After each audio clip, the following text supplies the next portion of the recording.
Hi friends, இன்றைக்கி என்ன சாப்பாடுன்னு பார்த்தீங்கன்னா வீட்டில் சப்பாத்தி. ஓகேவா? சப்பாத்திக்கு சைடிஷ் வந்து அப்பளம் தக்காளி தொக்கு. ஓகேவா? இது எப்படி செய்யணுன்னா, தக்காளி காஞ்ச மிளகா மிக்சியில் போட்டு நல்லா பேஸ்ட் மாதிரி அரைச்சிட்டு, அதுக்கப்புறம் அடுப்பில் கடாயை வச்சு எண்ணெயை ஊற்றி கடுகு கருவேப்பிலை கொஞ்சம் காஞ்ச மிளகாலாம் போட்டு நல்லா வதக்கிட்டு, அதுக்கப்புறம் நம்ம அரைச்சி வச்ச பேஸ்ட் எடுத்துக்கணும். அந்த பேஸ்ட்டை எடுத்து ஊற்றி லைட்டாக உப்பு கொஞ்சோண்டு காஞ்ச மிளகாத்தூள் போட்டு காரத்துக்கு லைட்டாக மசாலாத்தூள் போட்டு நல்லா கிண்டிட்டு, அந்த எண்ணெய் பிரிஞ்சு வருது பார்த்திங்களா, அந்த பாருங்கள் எண்ணெய் பிரிஞ்சு வருது பாருங்கள். இந்த எண்ணெய் பிரிஞ்சு வர நேரத்தில் நீங்கள் என்ன பண்ணணுன்னா, நம்ம பொரிச்சு வச்சுக்கோம்ல அப்பளம், இந்த அப்பளத்தை எல்லாம் போட்டுருங்க. இப்படியே போட்டு கூட நீங்கள் நொறுக்கி விட்டுக்கலாம்.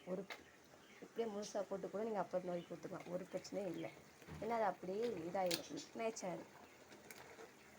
அதை நொறுக்கி தான் போடணும் அவசியம் இல்லை. இப்படியே போட்டால் கூட அதை அப்படியே நொறுக்கி நம்ம கரண்டியை வச்சு நம்ம கிண்டி விட்டுறலாம். அது அப்படியே இல்லை, மேட்ச் ஆயிரும்.